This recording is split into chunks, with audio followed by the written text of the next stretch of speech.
Pemirsa masih di IDX Session Closing dan selanjutnya kami akan mengajak Anda untuk menyimak topik pilihan yang berhasil dihimpun oleh tim redaksi kami. Pemirsa, meski masih dibayangi penurunan kinerja, saham-saham konstruksi BUMN Karya mengalami penguatan yang signifikan di sesi pertama 13 Agustus 2024. Saham PT Wijaya Karya Persero Tbk atau WIKA bahkan menguat signifikan di 24,30% dan menyentuh batas auto reject atas atau ARA. Indeks harga saham gabungan atau IHSG terus menguat sejak awal perdagangan hingga akhir sesi 1 Selasa dengan menguat 0,62% dengan kembali menembus level 7.300-an tepatnya di 7.343,15. 10 indeks sektoral mengerek IHSG ke zona hijau, salah satunya sektor properti dan real estate menguat 0,43% yang ikut ditopang saham properti konstruksi terutama dari BUMN Karya yang mengalami kenaikan signifikan. PT Wijaya Karya Persero Tbk atau WIKA menguat 24,3%, mengalami auto reject atas di level Rp266 per saham, secara year to date menguat 30,45%. Anak usaha WIKA PT Wijaya Karya Bangunan Gedung Tbk atau WG menguat 26,15% di level Rp82 per saham dan menguat 2,5% secara year to date.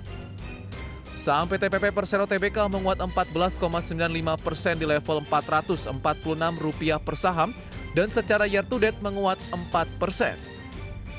Anak usaha PT PP Presisi Tbk menguat 15,71% di level Rp81 per saham dan menguat 2,53% secara year to date.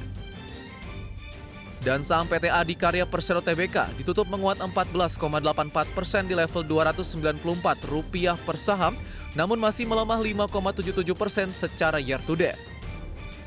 Saham PT Wijaya Karya Persero Tbk menguat signifikan setelah resmi masuk ke dalam indeks MSCI, yakni MSCI Small Cap. Sebelumnya MSCI kembali mengocok ulang komposisi saham-saham di Indonesia yang masuk atau keluar dari indeks tersebut. Adapun WIKA menjadi salah satu saham yang masuk ke dalam indeks MSCI Small Cap. Dengan masuknya WIKA ke dalam salah satu indeks MSCI, seperti diketahui, MSCI merupakan indeks saham dan obligasi dari lembaga riset Morgan Stanley.